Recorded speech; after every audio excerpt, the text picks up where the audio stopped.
MLA దాస్యం వినయ్ భాస్కర్ పై BJP నేత రాకేష్ రెడ్డి తీవ్ర విమర్శలు చేశారు. వినయ్ భాస్కర్ నియోజకవర్గానికి పట్టిన దరిద్రమని మండిపడ్డారు. నియోజకవర్గంలో 4 సార్లు ఎమ్మెల్యేగా గెలిచి ఏం అభివృద్ధి చేశాడో చెప్పాలని డిమాండ్ చేశారు. నియోజకవర్గంలో చేసిన అభివృద్ధి గురించి 4 నిమిషాల్లో చెప్పాలని సవాల్ విసిరారు. నగర మేయర్ ప్రాతినిధ్యం వహిస్తున్న 29వ డివిజన్ల సమస్యల వలయంలో కూరుకుపోయిందని మండిపడ్డారు. వెంటనే నియోజకవర్గంలోని సమస్యలు పరిష్కరించాలని, లేని ఎడల పెద్ద ఎత్తున ఆందోళన చేస్తామని హెచ్చరించారు.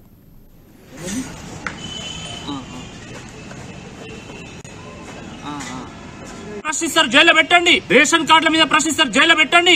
స్మార్ట్ సిటీ నిధుల మీద ప్రశ్నిస్తారు, జైల్లో పెట్టండి. టెక్స్టైల్ పార్క్ మీద ప్రశ్నిస్తారు, జైల్లో పెట్టండి. స్లమ్ లో ఇంటి పట్టాల గురించి ప్రశ్నిస్తారు, జైల్లో పెట్టండి. ఆసరా పెన్షన్ల గురించి ప్రశ్నిస్తారు, జైల్లో పెట్టండి. ఎంతమందిని పెడతారు మీరు జైల్లో? నేను అందుకే అన్నా, నేను ఉట్టిగానే దాస్యం మా ధైర్యం కాదు, దాస్యం హన్మకొండకు పట్టిన దరిద్రం అని చెప్పి నేను కాన్షియస్ గా అన్నా. వాస్తవం ఇది. దీన్ని ప్రశ్నిస్తే వినయ్ భాస్కర్ 4 సార్లు ఎమ్మెల్యే గెలిచిండు, నువ్వు వార్డు మెంబర్ కూడా గెలవలే, నువ్వు ఎట్లా మాట్లాడుతావు అడుగుతావు. అరే 4 సార్లు ఎమ్మెల్యే గెలిచిండు కదా, 4 సార్లు ఎమ్మెల్యే, 4 టర్ములు ఎమ్మెల్యే గెలిచినావు కదా. దళిత వాడలో కనీసం నీటి కనెక్షన్ ఇవ్వలేవా? కాజీపేటలో వైఎస్ఆర్ కాలనీలో కనీసం నీటి కనెక్షన్ ఇవ్వలేవా? కనీసం విద్యుత్ కనెక్షన్ ఇవ్వలేవా? కనీసం రోడ్డు కనెక్టివ్ ఇవ్వలేవా?